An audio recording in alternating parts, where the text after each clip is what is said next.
Dry Tortugas National Park was the third and final national park we'd be visiting on our most recent trip to Florida. I wasn't sure what to expect going into this one as it doesn't get the same notoriety as other parks in the system. As a matter of fact, Dry Tortugas remains one of the top 10 least visited national parks in the country with just 78,000 visitors in 2022. The culprit is that this park is not an easy one to get to at all, but after experiencing the park for myself, I can safely say that it's my favorite national park in Florida and one of the most underrated I've been to so far. Your first order of business will be getting to the city of Key West, which is located at the tail end of the Florida Keys. This will take around 3.5 hours to get to from Miami, assuming there isn't any traffic. Then, once you've made it to Key West, you'll want to make your way to the Dry Tortugas Ferry Terminal. There's no visitor center on the mainland like Channel Islands National Park, which is the closest park I'd compare to Dry Tortugas. Not necessarily in terms of scenery, but with the way the two parks are set up. The most unfortunate thing about our day was learning that parking was going to cost us $40. I get that this wasn't the say of the park service, but it's nevertheless frustrating since the ferry ride that comes next is already very expensive. A round-trip ticket for one adult is $200, but you'll be eligible for a $10 discount if you're a senior or student, a $15 discount if you have a national park pass, and a $25 discount if you fall under both of those things. Boats depart at 7 in the morning, and the ride lasts for approximately 2 hours 15 minutes. It makes sense that it would be so long because if you look at the map, Dry Tortugas is really far out there. It begins to make a lot of sense why this is one of the least visited national parks once you get a sense of how remote it is. The company that operates the ferry does provide a small breakfast and full lunch, which I really appreciated. Honestly, the ride out wasn't all that exciting. The watercolor is of course beautiful around here, but most people, including myself, took the time to sleep since we woke up so early to get here. Pretty much out of nowhere, the main island making up the park will appear. There's actually 7 islands within Dry Tortugas National Park, and they are considered the westernmost extent of the Florida Keys. But something a lot of people don't realize is 99% of this park is situated underwater. If you missed our last video on Biscayne National Park, everyone always talks about how that park is 95% underwater. But Dry Tortugas takes things to a whole other level and no one seems to acknowledge it. As you're docking, it shouldn't take you long to recognize just how incredible the watercolor is around here, along with the imposing Fort Jefferson taking up pretty much all of the space on Garden Key. Garden Key is the name of the island you'll be experiencing during your visit, and it offers a really cool mix of history and natural beauty. We had a little over 4 hours to explore the park, and while that was an adequate amount of time for a first-time visit, I would have gladly spent more time here given the chance. The first thing we did once we got on the island was head towards Fort Jefferson. To be 100% honest, this isn't the right channel if you're looking for a deep dive into the history of the fort, but I will try my best. It's to my understanding that Fort Jefferson was built here because it's situated in a very strategic part of the Gulf of Mexico. Originally, it would be used as a harbor for ships patrolling the Gulf of Mexico and the Straits of Florida. The location of the Tortugas along one of the world's busiest shipping lanes allowed it to develop into a city on the sea, if you will. But it was then realized just how important its location would be for defense as well. Cuba is only 108 miles away, Mexico is 345 miles away, and Key West, of course, isn't too far either at 68 miles, making this a strategic location for that purpose too. If you look at the map, it's located in a corridor that acts as a gateway to the Caribbean and the Gulf of Mexico. You couldn't pass it without being in direct contact with Fort Jefferson. When Congress approved funds for Fort Jefferson in 1846, they intentionally set out to create the largest and most technologically advanced fort the world had ever seen. For 30 years, construction of the fort progressed until eventually it was left uncompleted due to technology and innovation in modern weapons making the fort obsolete. Still, it was a brilliant and undeniable symbol that the United States wanted to be left alone. Though never attacked, the fort fulfilled its intended role by helping to protect the peace and prosperity of a young nation. Anyways, we struggle to know where to begin when it came to exploring this thing. With over 16 million bricks, 2,000 arches, and 3 distinct levels, Fort Jefferson is undeniably an impressive feat of architecture. I loved looking straight through the open windows and seeing the varying colors of water making up the moat and open expanse of water in the Gulf of Mexico. These colors only appear more dramatic as you climb the fort's 3 levels. Once you reach the highest level, I'd strongly recommend walking around the entire perimeter of the fort. The views were just completely unreal, and the water was probably the most clear I have ever seen.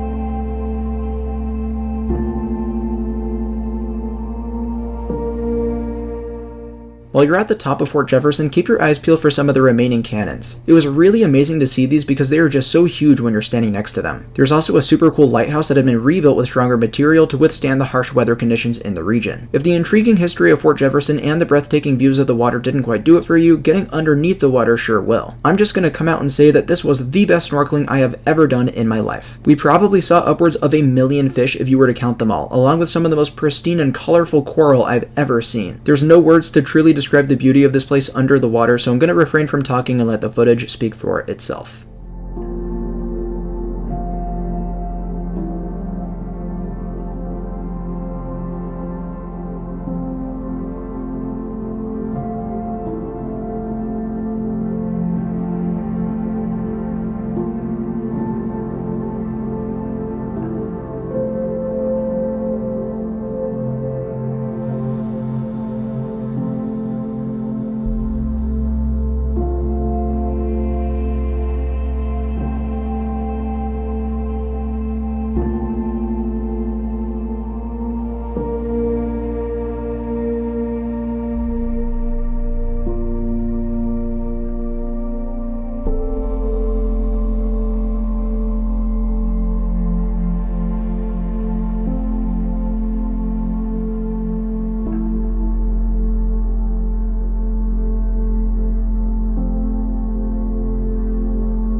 What the fuck? The reason for all of this unbelievable sea life and coral is because Dry Tortugas National Park is located on the 3rd largest coral reef in the world. A lot of people don't know this, but the only coral reefs larger than the Florida Reef System are the Great Barrier Reef in Australia and the Mesoamerican Barrier Reef System in Central America. This was something that I cannot and will not ever forget in my life, and it cements Dry Tortuga status as a must-visit national park in the United States. It's just so different from every other park I've experienced thus far, and that change of pace was both refreshing and admirable. And best of all, due to its incredibly remote location, the park is never busy, and that feeling of isolation and tranquility is something truly special. I hope by watching this video you'll feel inspired to pay a visit to Dry Tortugas National Park in the future. Thank you all so much for watching, give this video a like, and subscribe to Travel Dash for more content like this to come. Until next time, I'll see you all very soon. Bye guys.